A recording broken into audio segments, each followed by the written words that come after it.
Have you ever watched an artist draw so effortlessly? It's almost magical. With just a few strokes of a brush, they conjure a world before your eyes, and it is so inspiring you pick up a pencil and go, I'm gonna draw.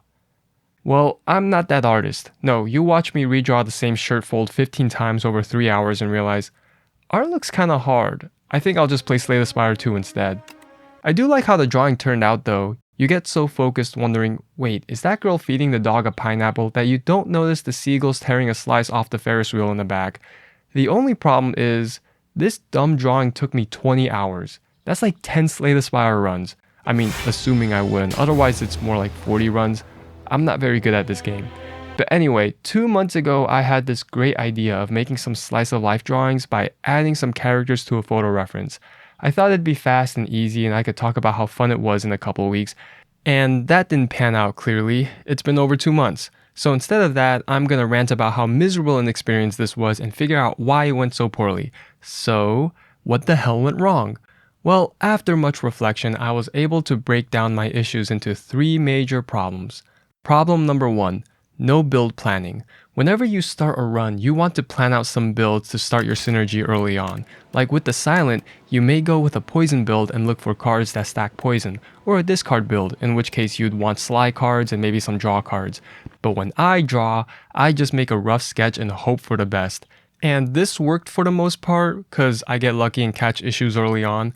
But then I got to this drawing, and this drawing sucks. The framing is garbage and I spent too much time forcing it to work when it doesn't. This is the reference photo. If I were to do this again, I would frame the shot like this. It captures more of the environment and lets the scene breathe. But now I can't bring myself to redo it because of sunk cost. I hate this drawing. Problem number 2, taking in low synergy cards. Sometimes you see a really cool card and you take it without considering how it plays in your deck. But then it turns out the card has no synergy and you never play it, so it's just a waste of space. Likewise, I jump straight into details without considering the bigger picture, and by the time I've spent 5 hours rendering, I realize the whole thing doesn't fit and I need to redraw it, wasting all that effort. This happens all the time with my character drawings. Every drawing I make has multiple versions of the characters because I jumped into rendering without considering the larger, more important things first, like proportions, placement, lighting, etc. And oh look, it's this drawing again.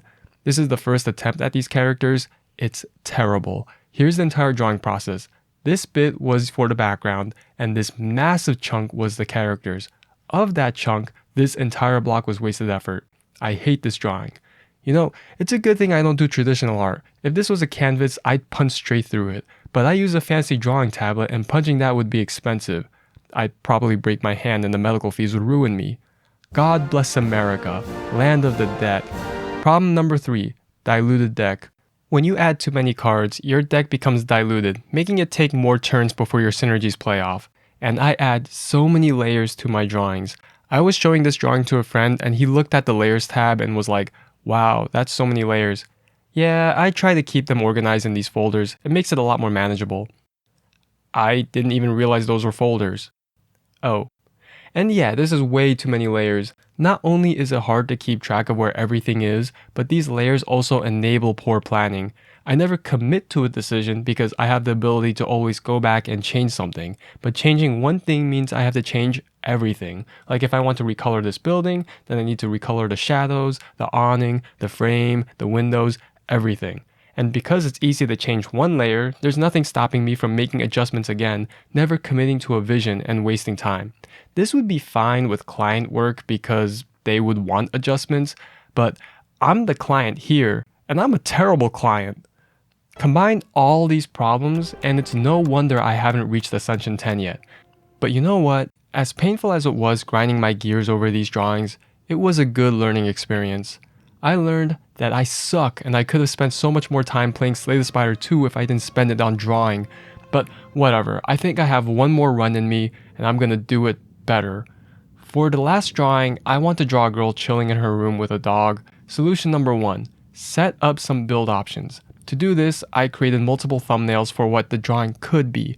Ironically, I run into a small issue where I don't know which composition to use. I don't know, to me, these are all fine. Survey time.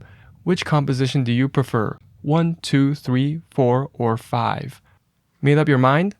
Good. I hope you chose 3 because that's the one I went with after asking some friends and family. I do still want to know your thoughts, so comments would be appreciated, but hold them for now. I have a couple more questions, so wait until the end of the video, please. Thank you. Solution number 2. Establish the core of the build. Now that I have my composition, I want to properly establish my subjects so I don't waste time rendering multiple versions. So I polish the girl and her dog a bit, enough to make sure their overall shapes and proportions are good and I know roughly what the final render would look like. This means I'll have minimal changes needed to reach the final version. So far, so good. Problem number 4. Colorless cards. I jinxed myself.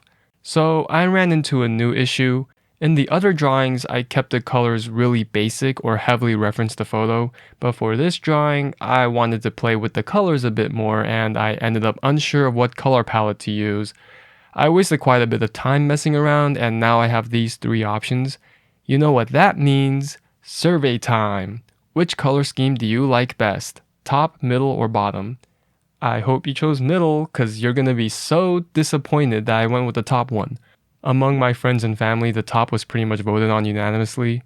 The outlier was my mom, who liked the bottom because of the moon, but that might be because she's part werewolf. Solution number 3. Keep the deck lean. I made sure to keep as few layers as possible. There's still multiple layers, but most of them are for effects. Discounting those, and there's really just 2 main layers. One is for the sky, and the other is for the rest of the drawing. And honestly, doing most of the painting on pretty much one layer was fantastic. It forced me to commit to whatever I drew, so I had less decision paralysis, and not worrying about drawing on the wrong layer was liberating. Now, I didn't draw entirely on this layer. If I wanted to try something, I'd make a new layer and draw on that, but if I liked the result, I merged it down, locking in the decision. And here's the final drawing. I think it came out pretty good, and it was a whole lot easier to paint. The color issue did waste like 6 hours, but even so, the whole painting took about 15, which is still faster than the others. This means I have extra time to play Slay the Spire 2. Ascension 9, here we go. Now, these lessons were for me, so they may not really apply to you as each person will approach art differently, but what matters in any endeavor is trying, failing, learning, and trying again. Nonetheless, I hope my journey and failure helped you in some way. And lastly, survey time. What should the next video be about? 1. Portraits. 2. Street fashion. 3. Early medieval military aesthetic but adapted into a space-age sci-fi setting. This would be a larger project, so it would be broken down into 3 videos. First, a historical exploration of the early medieval period. Second, a world building and design video. And lastly, a 3rd video making some illustrations to put it all together. Or 4. Slay the Spire 2 fan art. Let me know in the comments below.